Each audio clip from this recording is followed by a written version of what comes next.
A river is an opportunity. Go down it to the sea, and you can go anywhere. Erskine.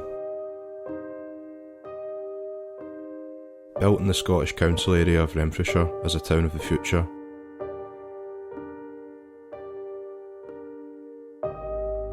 A town with 16,000 residents. With decades of private housing developments, many residents believe Erskine has been forgotten. No industry, no jobs, no social structure. 40 years after its inception, how does this town of the future look in the present?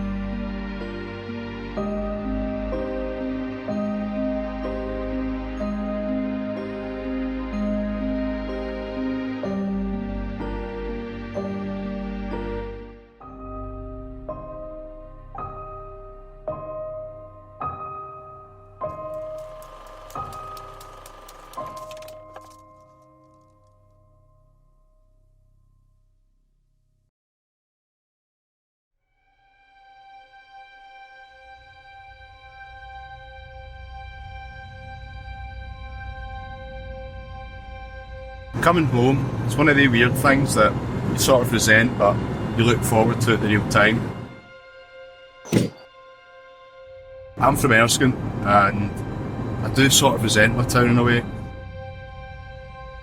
I feel it's been left behind, and people in power don't really care about it. So I've come back to Erskine to explore the town a wee bit, and speak to some people, and see what they have to think. But first, before we go speak to anyone, I'm going to give you a little tour of the town. This is it, this is the town centre.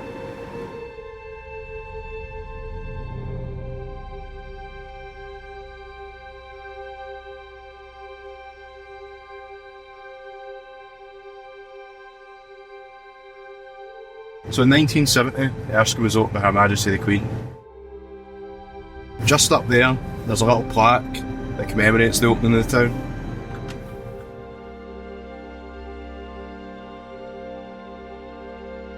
This is where, on the 3rd of July 1974, Her Majesty the Queen Elizabeth II officially opened up the town of Erskine. It's commemorated by this plaque here.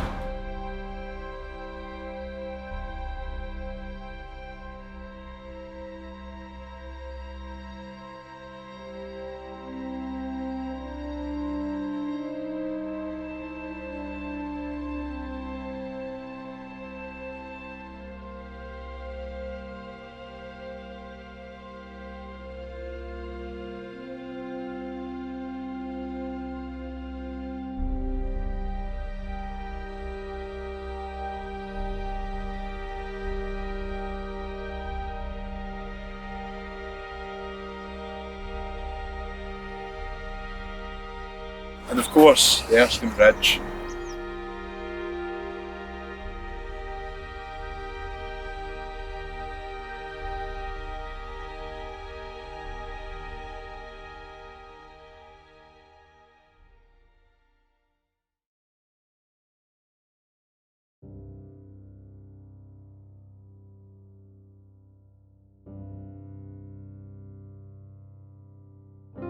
So we're away to visit Mary Robertson, who happens to be my gran, by the way.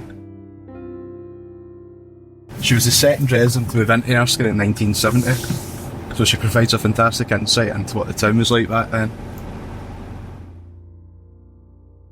So what was Erskine like when you first moved to Erskine? Wide open spaces, nothing except us, this wee bar garden and the Erskine Hospital. Was there any shops or anything like that? No shops at all, nothing. Nothing. When we first came, they had a coffee lounge in a block of flats in Blantyre Court. Went up there for a meeting room, a cup of coffee.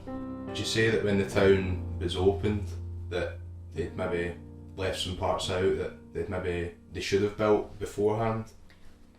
Yes, I think that's a mistake that most builders make, is they build houses and don't build enough amenities for the people. I would think the majority of people that came when I came worked out of Erskine. It was just the people who were building the houses were the only workmen. When we came here, we didn't have a car. And the bus service was very limited. You know, so Grandad brought my shopping home on a bus on a Friday. And lots of people were like that. Would you say there was more of a community atmosphere in Erskine back then compared to now? Yes, definitely. Definitely. I would say it's too big now. Why would you say it's too big now? Too many houses? Too many houses. You blink and a field's gone.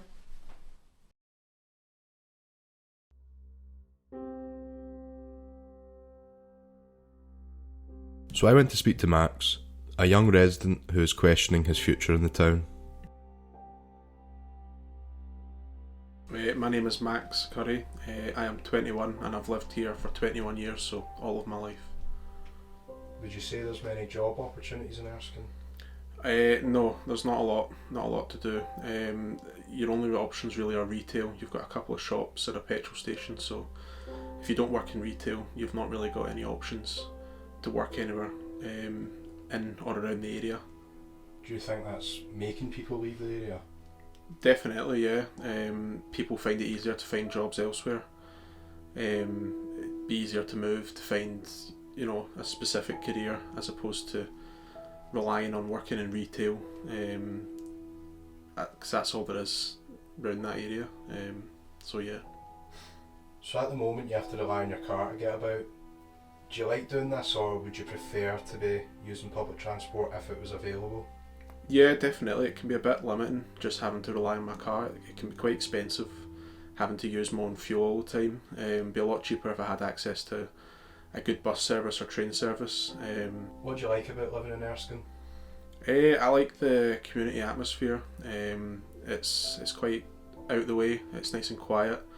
Everyone's very friendly. Just a nice area to live. It looks nice and it feels nice. So we're on our way to Erskine Arts, a local charity that provides jam sessions and music lessons for the local community. They're an extremely positive influence on Erskine.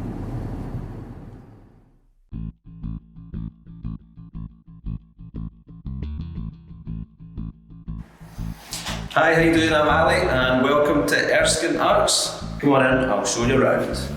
So in a wee minute we're just about to have lots of people coming in for soup sessions, which is a free drop-in on a Monday and a Friday where people can just come, pop in, get some soup, coffee, tea, a biscuit and some chat.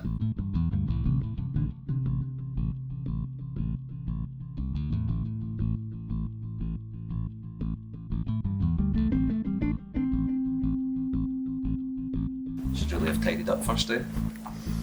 So this is our live music room. This is where we do lots of class lessons. So they're group lessons. We do piano lessons, drum lessons and guitar lessons, and a wee bit of bass and a bit of music tech as well. I can't play a ninth. That's a ninth there. This is Les, who started to attend the adult jam sessions at Erskine Arts not long after his wife passed away.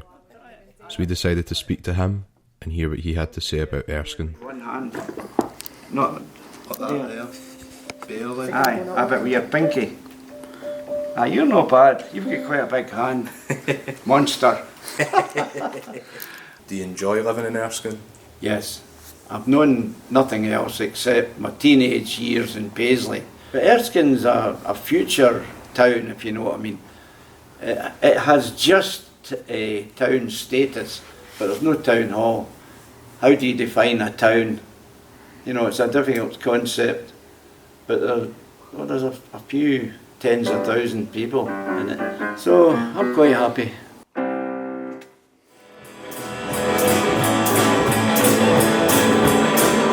If you could go back 50 years' time, would you have made the decision to come out here? Or I most definitely would. It's not a decision that I ever regretted. If I have been here 51 years this year, and I do not regret coming to Erskine. I don't like everything that's happened in Erskine, round about as it's went on in the years, but I wouldn't like to live anywhere else.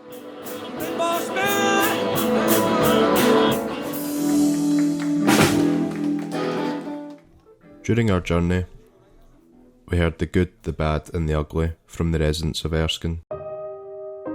We've seen the positive community efforts of Erskine Arts, but ultimately the question still remains, is there a future for this future town? Thank you.